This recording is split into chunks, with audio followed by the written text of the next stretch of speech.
Welcome. Good morning. This is the House Ways and Means Committee, and we are very glad to be able to spend this time with so many members of the Chamber of Commerce today in the middle of your manufacturing day. I'm Emily Kornheiser and Chair of the House Ways and Means Committee. We just last week, though it feels 5 years ago, we're really excited to vote out our miscellaneous tax bill this year. It really looked deeply at how we can do as much as possible in our tax policy to support research and development in Vermont. And the process of that bill was really a great partnership between the Chamber of Commerce, the House Ways and Means Committee, our Accounting Association, and the Tax Department. And we're just really grateful for the partnership that allowed us to find a path forward. And frankly, a very difficult financial time, both for the state and for all of you as businesses. And so glad to hear a little bit more about that today. We can do a quick round of introductions for the committee, and then Amy would love for you to join us. So like I said, I'm Emily Kornheiser. I'm the chair of the committee. Bill Canfield from Fairhaven. Mark Higley from the Orleans-Lamoille District. Teddy Wozniak, Berry City. Carol Odie from Burlington.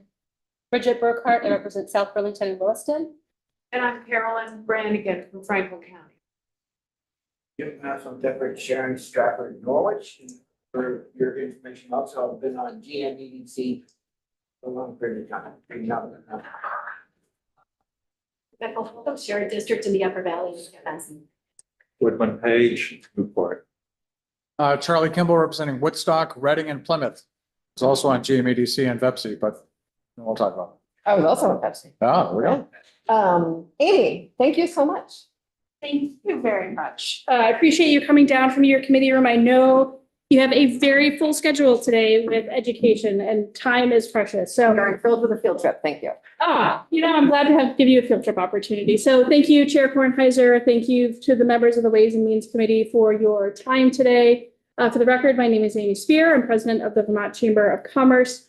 I just want to set the stage a little bit about what is manufacturing in Vermont and what is the impact. Bring it down to some numbers, since Ways and Means, we know you like to deal with more quantitative. So, I want to talk more broadly about what manufacturing means for Vermont's economic future, but also just to really call out the work that you did on 933 on research and development.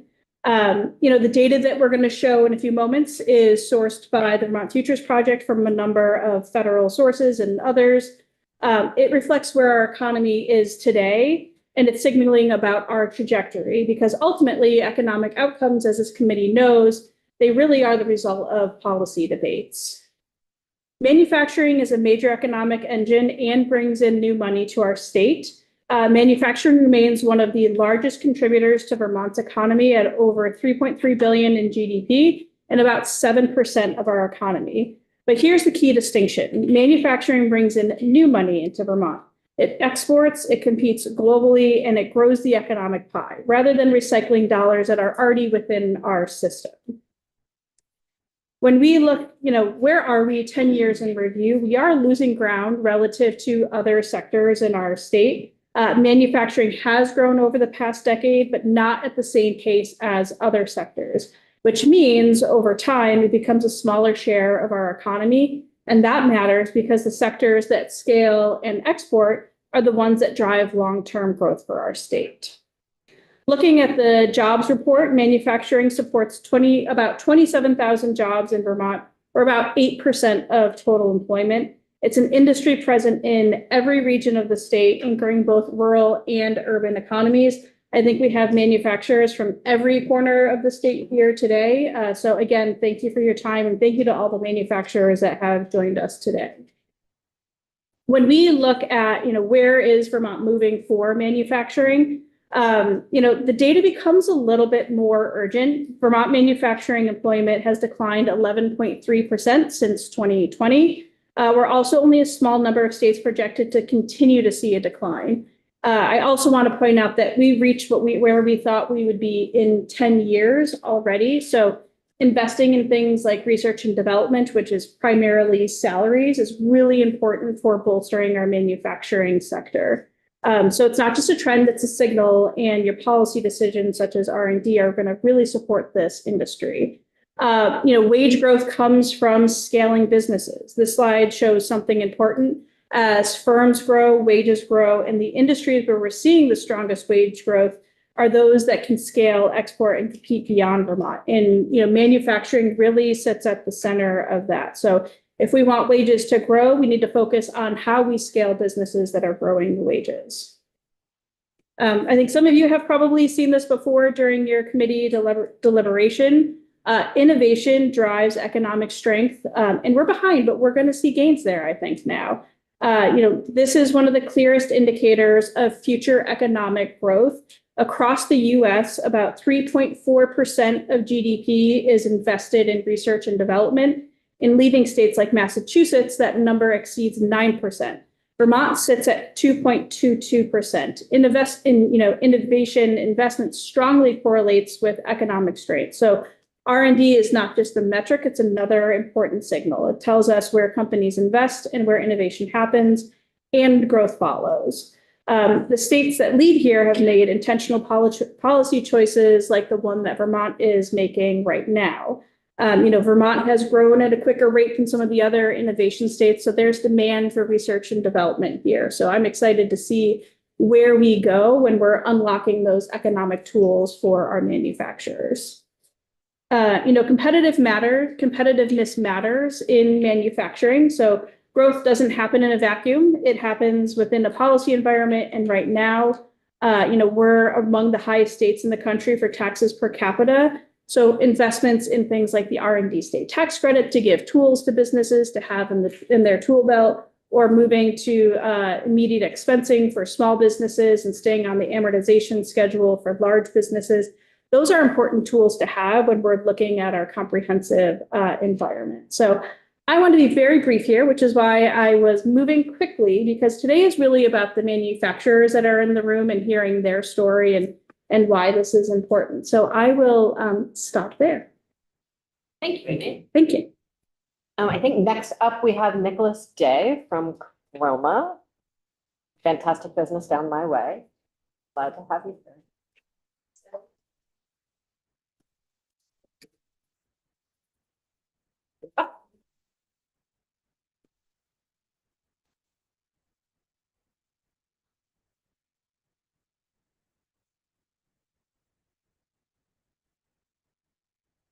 And I don't know if either of you have testified yet in this room. Really glad to have you. There's a lot of white noise behind us. And so if you project, we'll have you get your hand in your.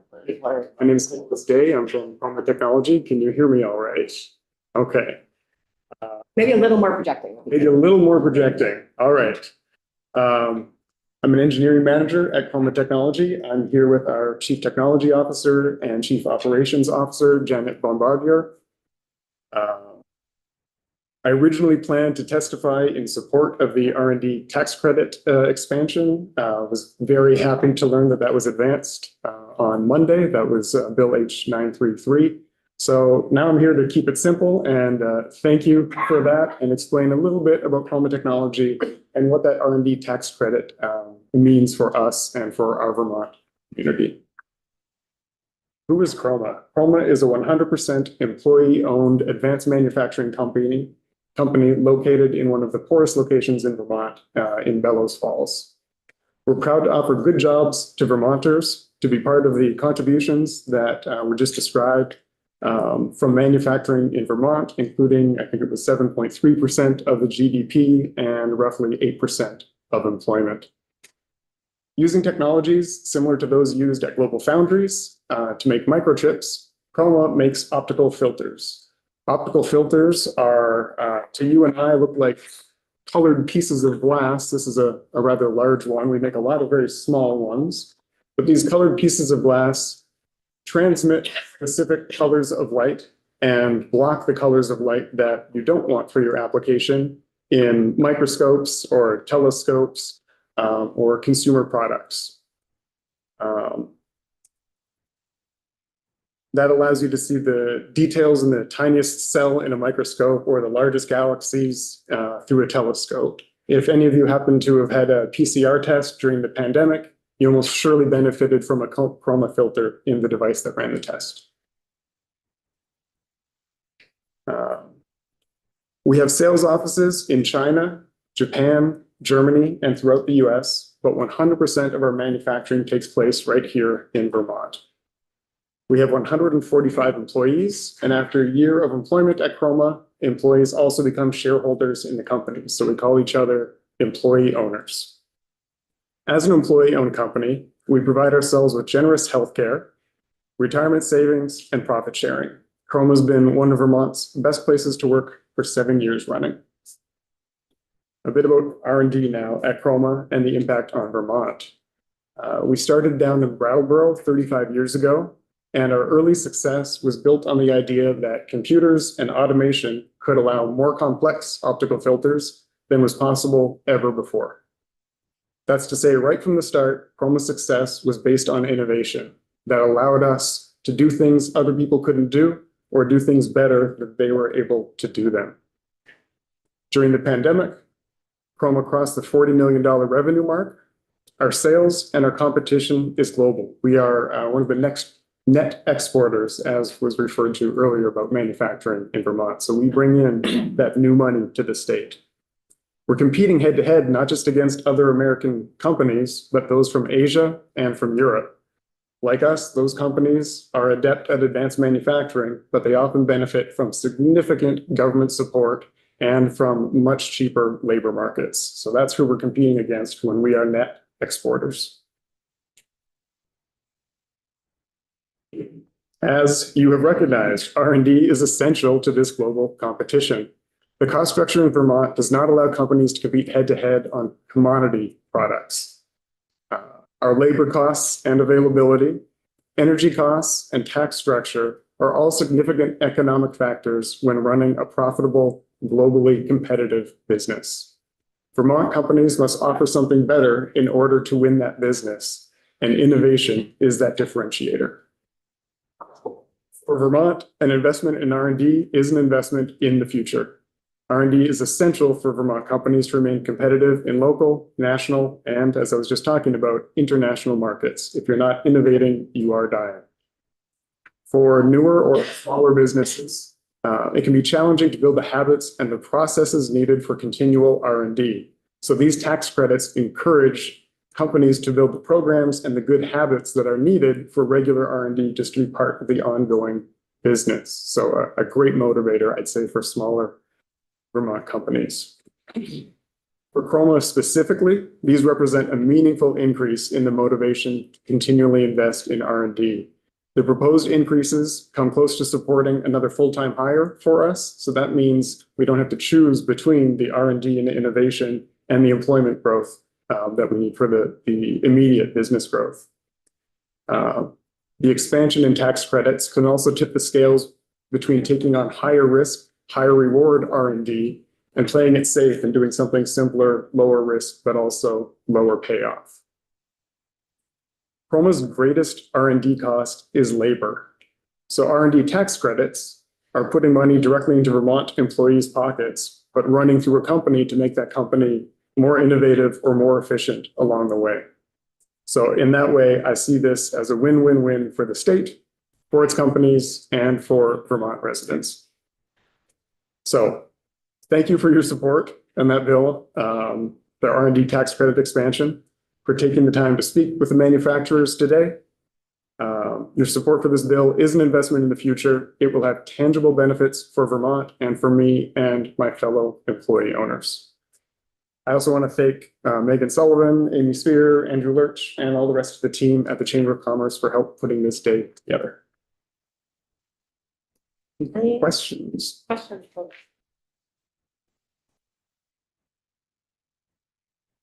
Okay. Yeah, I couldn't help but notice in the next section, you talked about the challenge that some of your employees pay the payroll tax but aren't eligible Oh, yes. for childcare. How does that affect your recruitment, or does it? Sure. So yeah, we listed some challenges. We want to, again, appreciate everything you've done. I think in the previous committee hearings, the payroll tax for employee-owned company, Chroma pays about $62,000 a year for that. Half of our employees are New Hampshire residents, right? We're on the Connecticut River, and those of us that are close to the Connecticut River have a different employment profile than someone in Chittenden County. So we have, because we're employee owned, all those employees are contributing to that payroll tax. But because of the ineligibility of a New Hampshire resident to get a subsidy, right, they're not eligible.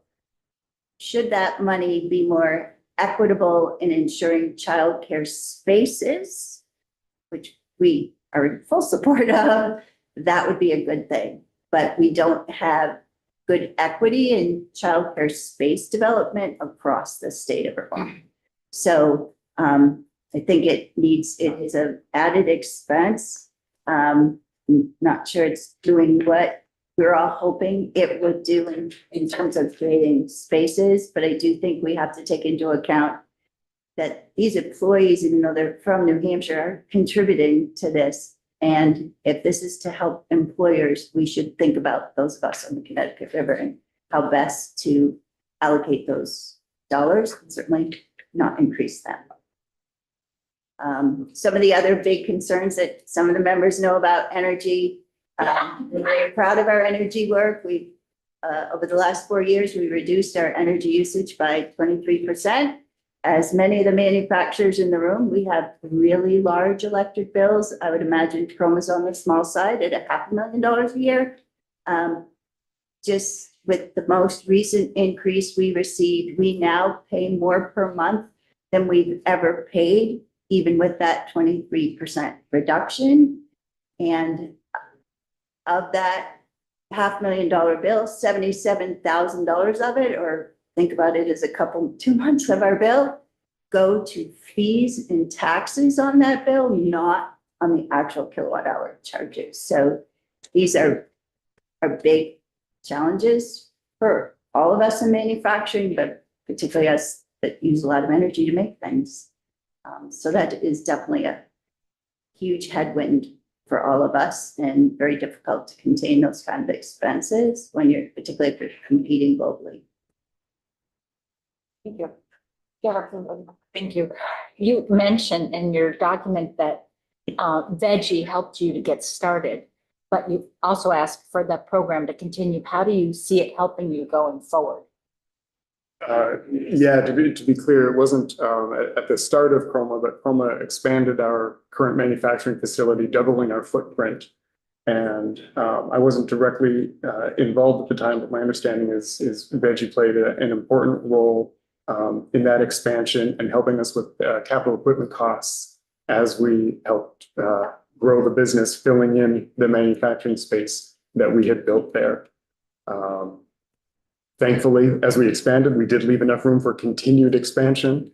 And so continuing the Veggie program can continue to support that capital equipment and therefore employment growth that goes along with that growth in business. Thank you.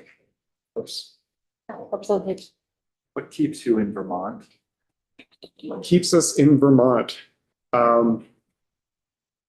As I said, we were started 35 years ago down in Brattleboro, and the founding group has built a company that's deeply committed to the communities that the business has grown up in, and that half of our employee base now has grown up in. But to be honest, at multiple times in our history, we've had to repeatedly make the decision, do we stay? When we moved from Brattleboro up to Bellows Falls, built a new factory for ourselves, came very close to moving across the river. Had to reevaluate that again when we looked to double our factory size. And so over and over again, we've made the decision, we are deeply committed to continuing to support the communities we grew up in.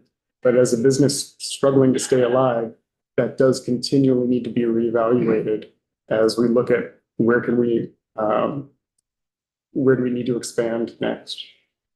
I could follow up. What would make you decide to go elsewhere? I think one thing that made us look serious at relocating is we did have a physical issue at the facility with some banks failing and thinking the building could fail. And as others have experienced, the process of simply getting through the permitting to save your building. It ended up being a $3 million project. We were fortunate to fight for a number of grants, federal and state, to have it only be a $1.5 million project. But when you're fighting to get those funds and New Hampshire's calling, it definitely makes you rethink things, that that's a material amount of money to invest. And I think one thing that keeps us here, but also it's like a strength and a huge weakness. We have some very deep technical talent. Well, those small pieces of glass might look like, we're talking, a very, very technical process in a clean room with people with deep scientific and engineering expertise. And that core group of people are very committed. Vermont or New Hampshire or New Hampshire. Likewise, bringing in their replacements is really hard, right? For all the reasons we know, right? So bringing in deep technical expertise that's willing to come to Southern Vermont, that can find a place to live, that can be in an environment that's, they're happy with the schools or whatever. Those are all, again, serious headwinds. And that could be a factor for a relocation to a more, I don't know if you want to use the word urban area, or more attractive area that people will come to and can find a home for. What do your partnerships look like with the Bellows Falls High School or the Tech Center down in Brattleboro? Or before we started, you mentioned Keene State. Yeah, I could start at least. We regularly have internships and with the schools that you've mentioned, which have turned into some long-term employment. Regularly do open houses to try to expose those students to the fact that advanced manufacturing even exists in Vermont. October is manufacturing month, is employee ownership month. So it's a big month for Chroma, always lots of open houses, but we have them throughout the year and try to work with those schools just to help them inspire their students, as well as help Chroma build the employee base. I had mentioned Keene State College, because Keene State College has recognized that there is an optical industry in our corner of the states, shared between the states. And they have started a right now 1-year program to prepare students for manufacturing in the optics industry. And it's a fabulous program to help us build that industry right down the river valley in our corner. So always trying to work with the local schools because, as Janet has mentioned, recruiting people with the technical background that we require is a big challenge. So we look to grow it ourselves. Just to add a positive spin on that, as an employee-owned company, we have values and we dedicate a percentage of our profits to the area. So Chroma has long-term scholarships at Bellows Falls Union High School for students to go to for anywhere, to go to the state colleges. 2 years ago, we populated the entire 6th grade with all new microscopes. So, good. You want to keep good companies in Vermont because they want to do good things for Vermonters. So very supportive of what we can do for education that helps with science. Yeah, I was just wondering, a few years ago, the legislature changed how income taxes were structured. So using a single sales factor, so you'd only pay income taxes based on the sales that you had in the state. So I'm just wondering, it really advantaged manufacturers where their customers are out of state. So I was just wondering if Chroma has experienced that, if you looked at that and said, this is a positive change for manufacturing. It was. I don't have the dollars off the top of my head, but yes, we were a big part of the chamber, supporting the chamber and others when those tax changes happened, and they were definitely beneficial to Chroma, particularly because we sell very little in the state of Vermont. Although you too could order one today if you'd like one.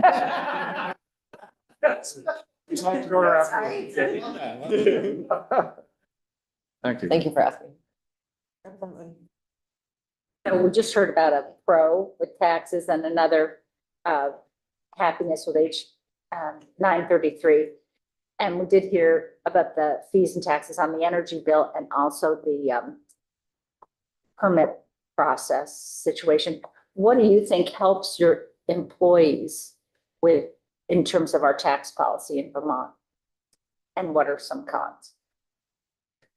I think a couple things are obvious, right? We're on the border, right? So property taxes are a big deal when you can go to work and live wherever you choose to live. So clearly people coming are always looking at, you know, can I find a house in New Hampshire as well? That's a challenge.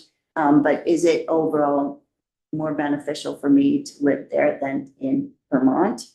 The other thing is any taxes that show up on any heating oil or any kind of fuel, right? We're best place to work. People will drive a long way to come to work at Coma. Yes, we have people who live in Bellows Falls, but we have people coming from Massachusetts, from one, you know, couple of hours away in New Hampshire to work at Coma because it's a great place to work. So anything that causes their expenses to rise significantly, such that it makes them go look for either a job closer to home or live in a different state, those taxes materially impact them, which then impact us because they're looking for like, hey, I need this kind of a raise just to live. So it's a bit of a cycle. So particularly fuel and heating oil taxes impact our, and property taxes, obviously, if you live in Vermont, are big things for our employees. Representative Meslin. Yeah, thank you. Nice to see you there. One of the things that you said earlier had to do with permitting issues. There was a listening session in this room yesterday evening having to do with Act 181, Act 250 and whatnot. And what's consistent with last night and what you experienced is people talking past each other with regards to trying to solve a problem. And if outside of this discussion, if we can be helpful on permitting issues for, and that's our job here, is to try to help you solve problems. So just talk with myself or other people here, if we can be useful in that discussion, please let us know. I'm sure, thank you, Jim. Representative Maslin. I just as one example, I'm sure other people have other examples. Our challenge was, it was a ravine that was failing miserably, by the way. And there were at least 5 agencies, federal and state, that were deciding whether at the bottom of that ravine there was a stream or not. And those who didn't call it a stream, like the Corps of Engineers, said, you don't need to talk to us. And even within the state, people said, it's not a stream. And then one department said, oh no, it's a stream. And now you have to do these things. And it was kind of a final hour. It added a ton of cost.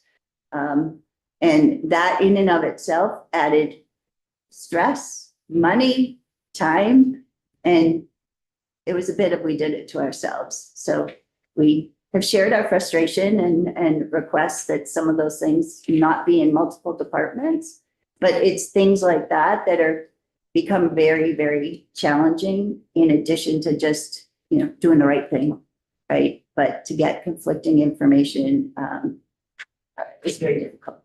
Thank you very much for that example. Coordination can make a world of difference in navigating any government process. Coordination and who actually is in charge Yes. of calling it a stream. Absolutely. Right? 'Cause that decision was really important in the whole thing. Thank you both so much for your time today. And for all your- We'll leave the filters to pass around if you're interested. So it's okay. Thank you. Doug Merrill is up next.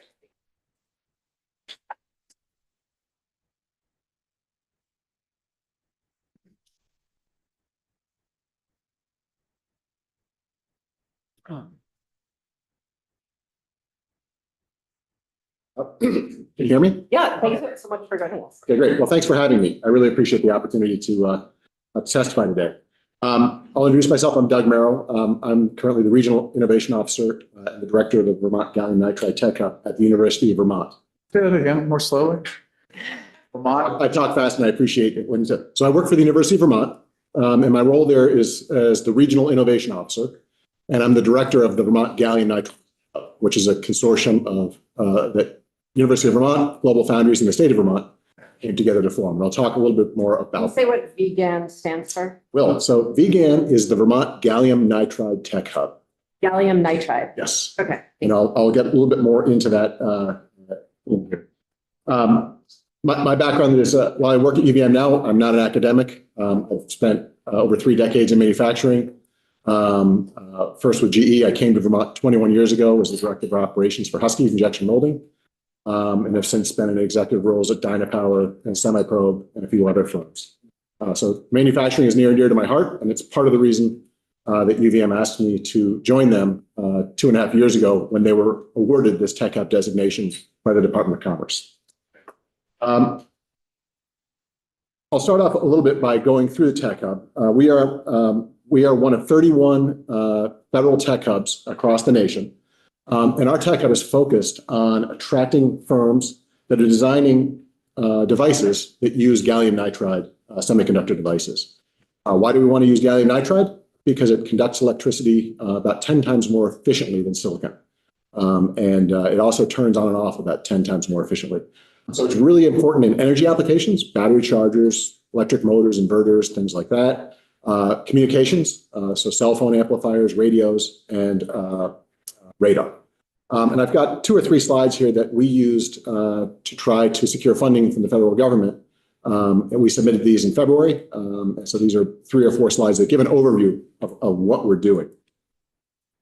And our goal here is really to attract firms that are doing the design work in this substrate. It was brought to our attention through Global Foundries, who is operating the first commercial scale gallium nitride fab in the United States. And so they're a great partner. This is hopefully going to create business for them, going to help accelerate the innovation on gallium nitride. But it's not exclusively for their benefit. We're trying to create and draw firms to Vermont in addition to Global Foundries. I know this has nothing to do with tax policy, but what exactly is gallium nitride? So gallium nitride is a semiconductor, and a semiconductor is a material that sometimes conducts like copper and sometimes insulates like rubber. And depending upon how you position it with voltage, it will do one or the other. They're pretty remarkable. And we use semiconductors, we call them a substrate. And if you think about a pizza, the dough is the substrate, and then you lay all the ingredients on top. And with a chip, silicon for the last 70 years has been the substrate of choice. And we understand so much about silicon, and we've done unbelievably amazing things on it to the point where we're now building circuits that are literally 3 and 4 atoms wide. Gallium nitride is newer, and we know it has superior properties for higher currents and faster frequencies, but we don't know nearly as much about it. This was a material that really came to the forefront about 15 years ago, and there's a lot of research going on around the world to determine how best to use it.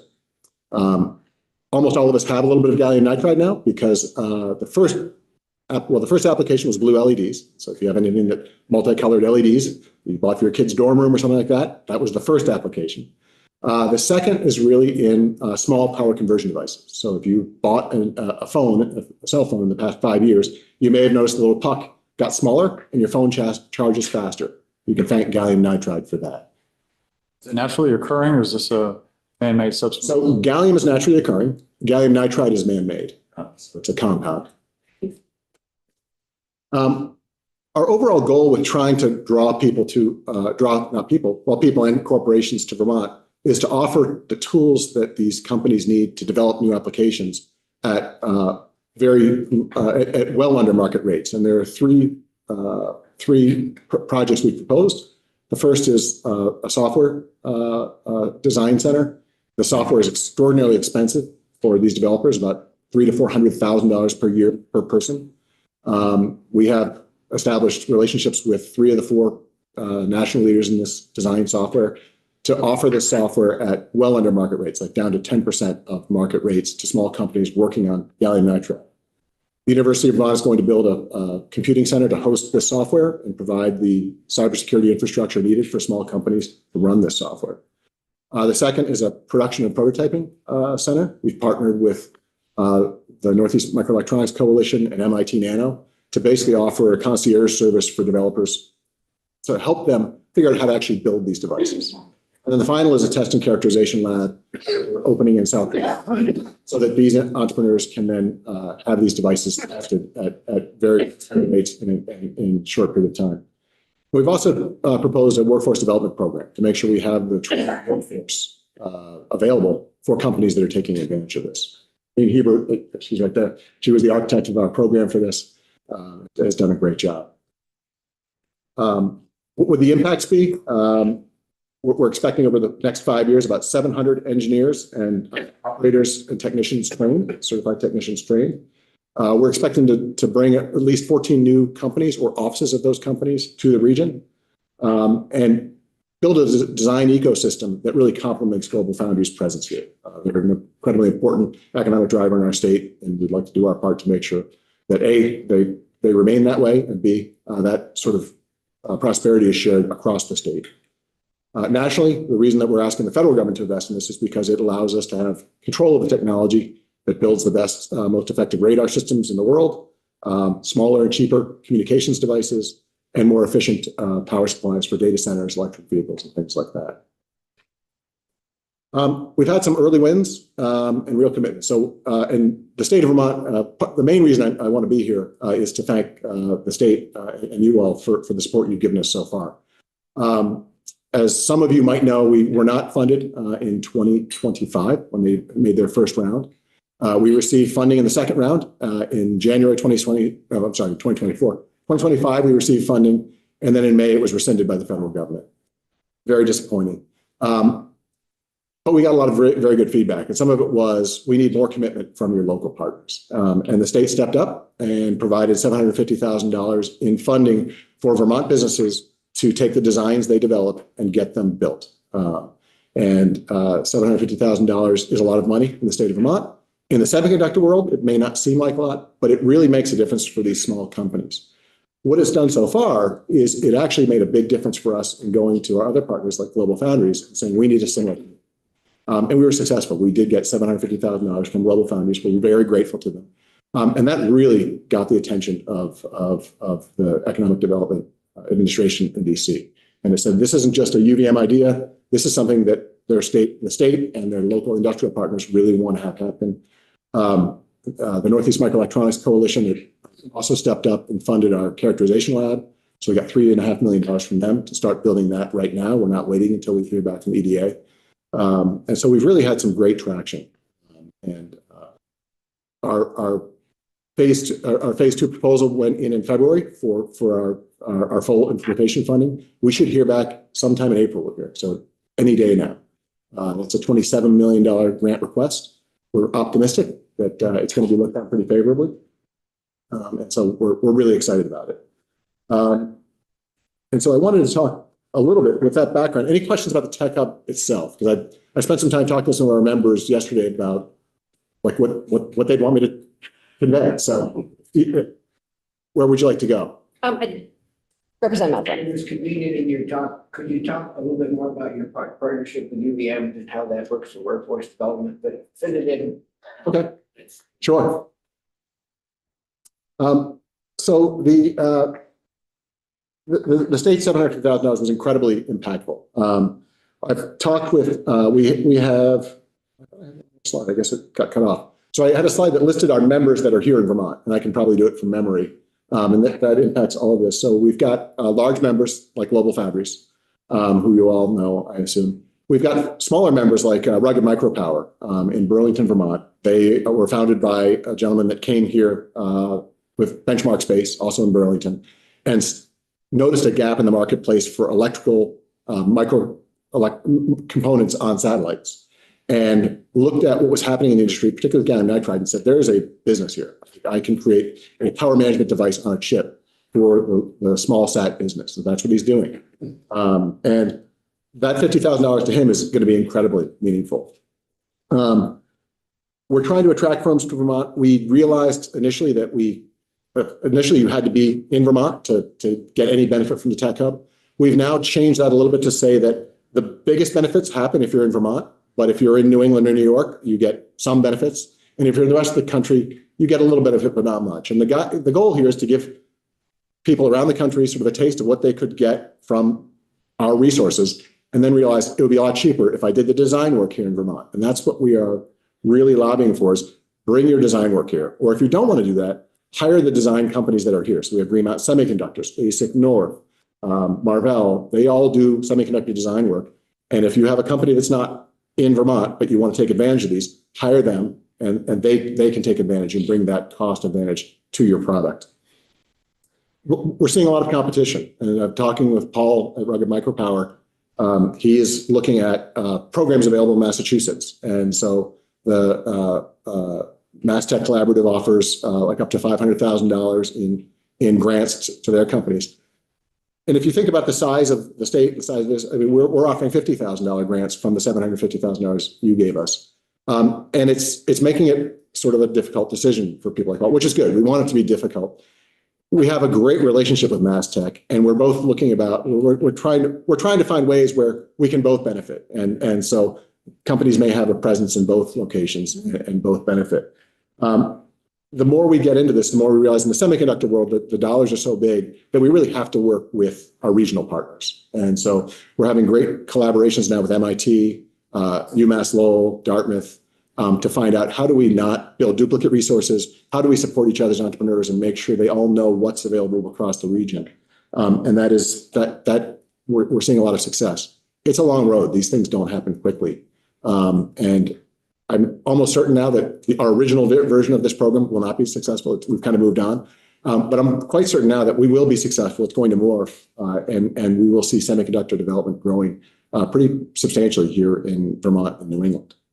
A couple of opportunities that were highlighted to me was we've got the Apex Accelerator program here. It's a national program, but Vermont has a great office of it. Some of the suggestions we had is to combine that with the NERDIC program, the Northeast Regional Defense Industrial Collaborative, and to make some of the tools available to small companies that they're facing now, that they need to be CMMC compliant, which is a cybersecurity requirement to do business with the Defense Department. And the smaller companies are finding that incredibly intimidating. And so they're sort of asking for some of the resources we've had traditionally to help pave the way to get government contracts and defense contracts, to begin to help them, guide them through some of these new requirements at lower costs. There are consultants out there that will do this for these companies, but they're tens of thousands of dollars, and they just don't have the budget. They want to put the budget into R&D. I'll address workforce. We've got the semiconductor industry is a huge challenge with workforce development. Global Foundries realizes it. It's part of the reason that 5 or 6 years ago, when they purchased the plant from IBM, they came to the University of Vermont and said, "We love the UVM students." One fun fact is there are more UVM grads employed at Global Foundries across the world than any other college of their employees. It kind of surprised me. But they said that the grads we're getting here are really smart and they're eager, but they're not valuable to us on day one. What could you do to help us make sure that your curriculum prepares them to be adding value when they get here? And through that, we've developed our semiconductor certificate program. And so for both undergrad and graduates, students in engineering and physics can take, I think it's at least 3 required courses and 2 or 3 electives that make them prepared on day one to be effective. Global Foundries supported that with helping us build out a characterization lab, which is tremendous. It's sort of state of the art. And part of our Tech Hub proposal is to take that curriculum we've developed and make it available virtually, so that Dartmouth and Lowell and some of the other colleges here that don't have semiconductor curriculum programs can then offer that curriculum to their students. Because the feedback we're getting from RTX and BAE and Global Foundries is we generate about, I think, 10 to 15 of these students a year. Like we need like 5 times that. And we're probably not going to be able to fulfill that at UVM in the short term. And so we need to share that curriculum and conversely borrow curriculum from them for other things. We're also working closely with Vermont State University and CCV on apprenticeships and credential programs for industrial plumbers, manufacturing technicians, industrial electricians, because all of those trades are necessary to have these companies succeed here. Very helpful. Sure. I also have a non-tax policy question. I was joking with the folks at Chroma that if we had if Omega Optical had strong non-compete clauses, Chroma would never exist. And I know you just had the Commerce committees in here, but I'm curious, when you're building up sort of an industry cluster like this, and I imagine employees move from business to business and ideas move from business to business, what kind of sort of legal enabling environment makes that work or not work? It's a good question. I don't know that I'm the expert on that. I've so far in my experience in this in the past 3 years, I found the industries to be fairly collaborative in New England. For example, we're building a characterization lab here in South Burlington. And I was looking for an experienced test engineer, and we had applications from kind of across the country. A lot of them required visa sponsorship, which was going to be a challenge. But I had a test engineer apply from Essex Junction, who had been involved in setting up their gallium nitride test, highly qualified. Kind of concerned that I might burn a bridge for him and a bridge for me because they're our partner. And I had that conversation with him, and he said, you know, my manager understands this is going to be great for my career, and it's probably going to be good long-term for Global Foundries to grow this collaborative.